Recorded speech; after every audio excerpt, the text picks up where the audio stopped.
Hey, what is up everyone, and today I'm taking a look at this! And you might be like, what the hell is that? And I'm in the exact same boat as you, because I don't know. According to the box, this right here is called the Type 62 Guyu booster from a comic known as Armored Colossus. But that's not what I actually sat down to make today. This is just kind of an odd situation because I made a little bit of a mistake. Well, I didn't make it, but today was actually meant to be this right here. You guys have been asking for this for a while, and this is an incredible model kit. If you don't know what this is SUPERNOVA's Hunt and Kill. I think it was also known as the Hunter Falcon, aka it's a bootleg Gundam that's probably the greatest bootleg Gundam I have ever seen. Now, the issue here is, well, two companies sent this to me at the exact same time, and one of them actually got in before the other one. The other one sent it to me kind of almost before I had the chance to say no, but because they did send it on to me, it does mean I have a spare. Now, this Guyu booster right here that I'm looking at today, and this particular model kit, the Hunt and Kill, were both sent on to me by Gundam Central. So that does mean I will not be reviewing it for them, the Hunt and Kill that is. So what I'll do is I'm actually going to be giving it away in their name. So basically, if you want to win the SUPERNOVA Hunt and Kill, first off, know that I've stole two of the decals from the box. So I'll let you know that first. The two shoulder decals, I have stolen them. They are gone because I ruined. These are extremely delicate decals. Be careful. So if you want to actually win this from me, keep in mind those will be gone. Everything else is fine. The box is a bit of a dent in it because, well, the postmen weren't the nicest with it. But otherwise, anyway, if you want one, just drop a comment down there saying that you do want to win this kit. And I'll be looking at that very, very soon. I'll be doing it before Tuesday because before Tuesday, yeah, the new high-grade Witch from Mercury kits, the G-Witch kits, are going to land at my doorstep. So that's all I'm going to be all over from then. But if you do want the Hunt and Kill, drop a comment, let me know in the comments, and let's check out this Guyu booster. Is that an included battery? Seriously? Yeah, Gundarium T. So jumping now into the full 360-degree spin to take a look at those aesthetics, and I have to say, straight away, this is more impressive than I was expecting. Of course, I've never heard of this particular company before. According to the instruction manual right here, it does say this is from Robox Animation. So as to what I'm seeing so far, this is seeming almost Bandai Metal build quality. We've got great paint right here. A whole bunch of decaling. This has a die-cast inner frame, which you can actually see there glinting in the light, and this thing is big and hefty. So when it comes to the colors on this, it's definitely unusual for a mecha. We've got a white with a soft peach as well as a salmon pink. The overall aesthetic definitely goes with a bit of a bunny kind of look, and I can see some kind of Gundam 00 inspiration in a lot of the parts on here, and we'll get to a bit of a size comparison very soon with Bandai's metal build. Besides that though, I'm actually really digging the mecha design here. The cape is a very nice touch. This is posable with some wire inside of it. And although it's not overtly detailed, the detail that is on here is really nice, especially those decals. Let's get in a little bit closer. So when it comes to the head on here, we do have a big old set of ears, which does add to the rabbit aesthetic. I'm a little bit disappointed by the face a bit because the eyes are just kind of painted on. They're not part separated or recessed, but I will mention we do have alternate head parts in here.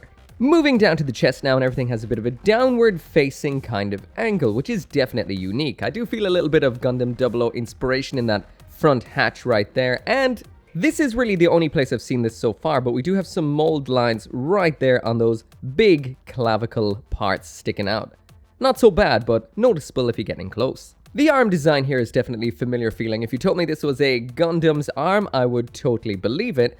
As you can see, the die-cast metal shining away in there, and this so far is actually quite rock solid. So moving down now to the waist unit and the legs, this has a uniquely wide space set of legs on it, which I guess give it a bit of a rabbit kind of feel. And then finally moving down to the legs, these have some ridiculously nice detailing all around the back and front. The design, the angles look great. Once again, we've got some nice decaling here and there. And I'm not sure exactly what these little tanks are up on the joints of the legs, but that's a cool design detail right there. The backpack there is very nice. We've got two big old, well, almost little wing-style thrusters. We've got a cool little segment in the middle there that is also rocking a nice clear part. And definitely the most unique thing about this is the fact that this has a cool posable cloth cape. Now this is really posable. It's very nice. It's light, so it doesn't fall out of the pose you pop it in too often, and it does hold. That is incredibly, incredibly cool. My favorite part about the whole thing. And at the same time, I do love this, so that's saying a lot. So as for a bit of a size comparison, this is actually larger than I expected. Not as large as some figures we've taken a look at lately, but there it is side by side with the Metal Build Exia by Bandai, so it is quite tall. As for a Gunpla comparison, there it is side by side with a high-grade Gundam, so quite big. And finally, there it is side by side with a Master Grade Gundam, so once again, this is sizable. And if you're curious to the actual size, apparently it's 8 inches tall or around 27 centimeters.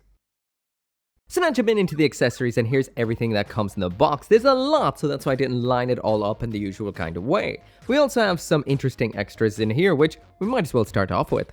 So first up, as for those extras. First up in here, we've got a mask, so if you hate yourself some pollution or coronavirus, well, now you can wear this. Not that I would recommend you wear something that comes in a figure or anything like that, disclaimer, disclaimer. But yeah, it's got what I can only assume is a print of the pilot. So next up in here, and this is a really cool addition. This seems to be an acrylic stand of, well, it's definitely an acrylic stand, but it seems to be of what I assume is the pilot. This is cool. This is something I've always wished Gundam kits or Gundam models or Gundam figures came with, or that were available separately. A pilot figure stand picture thingamabobber that you can stick beside the mecha, which just looks cool for a display. I need to see more of this. This is cool. More companies should do this. So the last of the extras we have in here is this baggie right here with a bunch of stuff. First off, we've got this card with a QR code on it, and I'm not exactly sure what this is for at all, and I'm not even going to check that QR code, sorry. And then we've got a sheet of stickers. Again, this is a really cool and well thought out idea. We've got the pilot looking lazy with a big old bottle of Coke, a drooly face of some description, the mecha doing some study. So as for the hands in here, we've got these fists which have been attached to the robot the whole time. These look decent enough on super close viewing. They are a little bit on the roughly molded side, but from a distance you'll never really notice that. They still look quite good.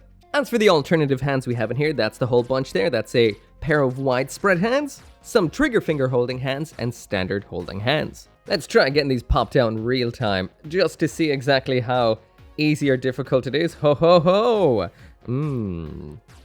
No bueno first try. Ooh. Metal die-cast peg in there, now that is a plus. Alright, trying to pop on the alternate hands then, and on it goes. Not quite. It's never easy to get hands on the first time, is it? No, it's not. There it goes.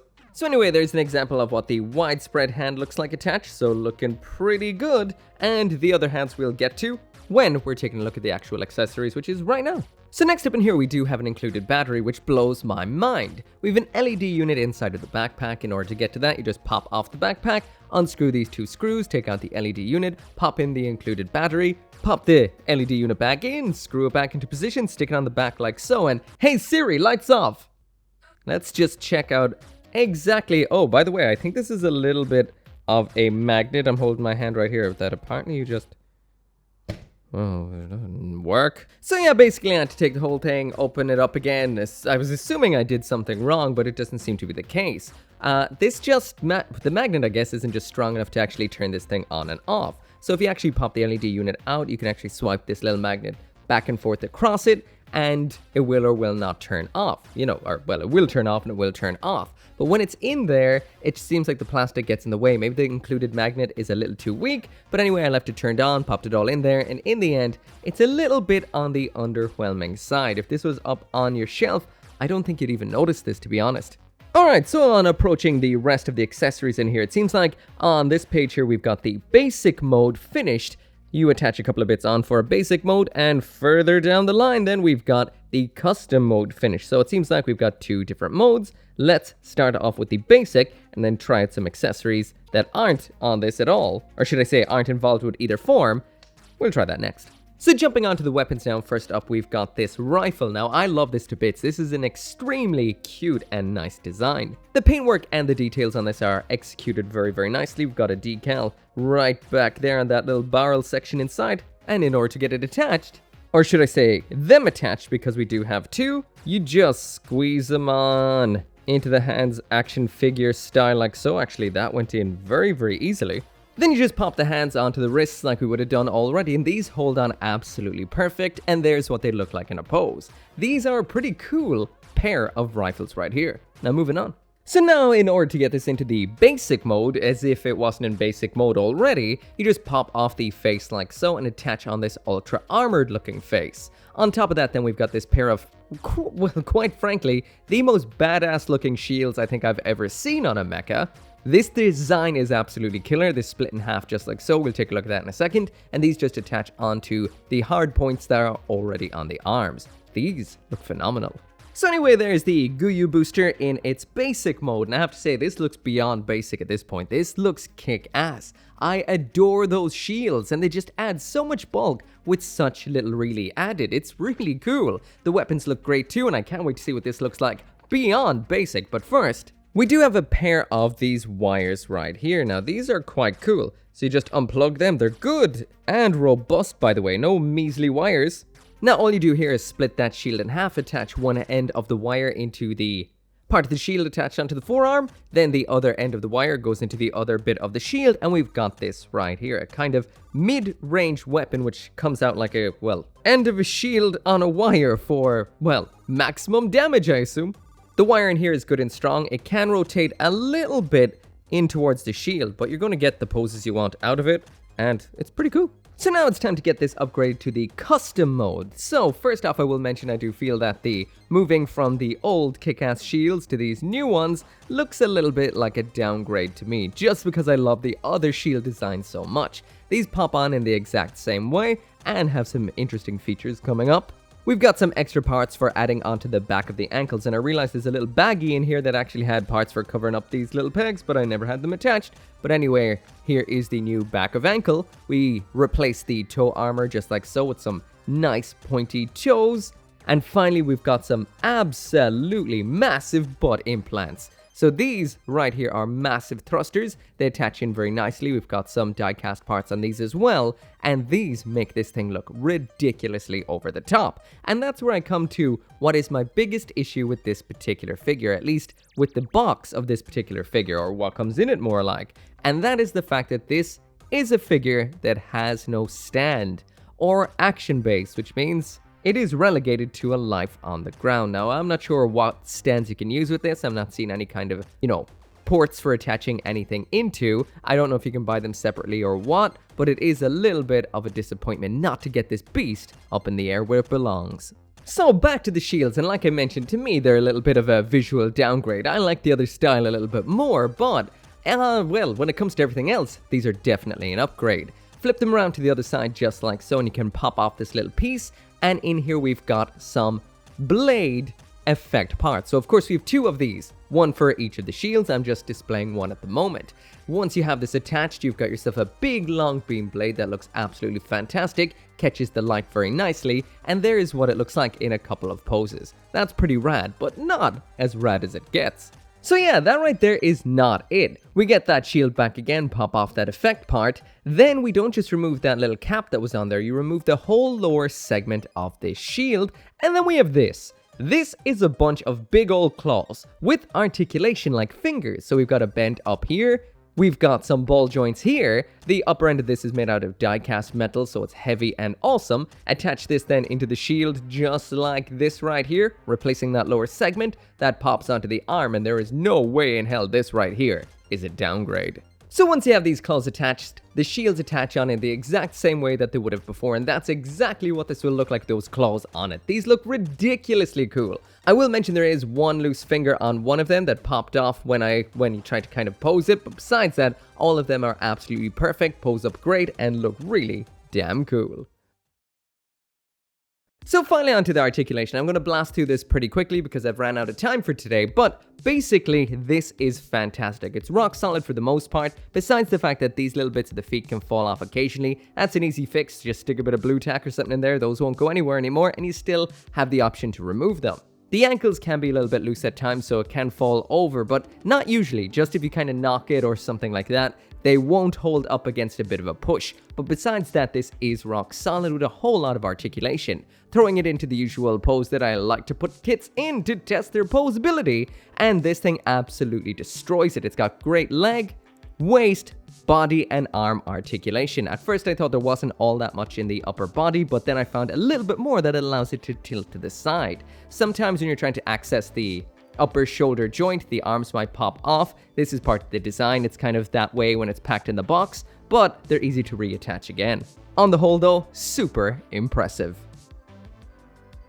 So anyway, that right there is it for the review, and honestly I didn't know what to expect whatsoever with this right here, which was the Guyu booster from Roblox Animation. So when this was sent on to me, it was just kind of out of the blue and random, so I thought it would just be another kind of metal build style figure. But, well, it is another metal build style figure, but it's way better than I expected it to be, and even better than I thought it would be when I took it out of the box at first. It's rock solid, it's got a ridiculous amount of cool accessories, it has multiple forms, and when you do build up the forms, it changes the shape of this so much in a cool kind of way. We've got some nice extras in here as well, which would be like the acetate stand of the pilot, which is a cool addition, definitely. And there's a lot of heart in this particular figure. I like it, and I like it a lot. If you're interested in grabbing one, I'll throw a link down there in the description. As always, thank you so much for watching. Make sure to come back for more mecha reviews, and I'll see you next time. As always, this video and every video would not be possible without each and every one of you guys who watches my videos. And special thanks to those of you who are supporting me over on Patreon and on the channel members, including Caleb Engelhart, Global Frequency Studios, Go Little Rockstar, Gunpla UK Limited, Joe, Kill Me Inc., Lawrence Seahack, RG59061, and Van Fawn.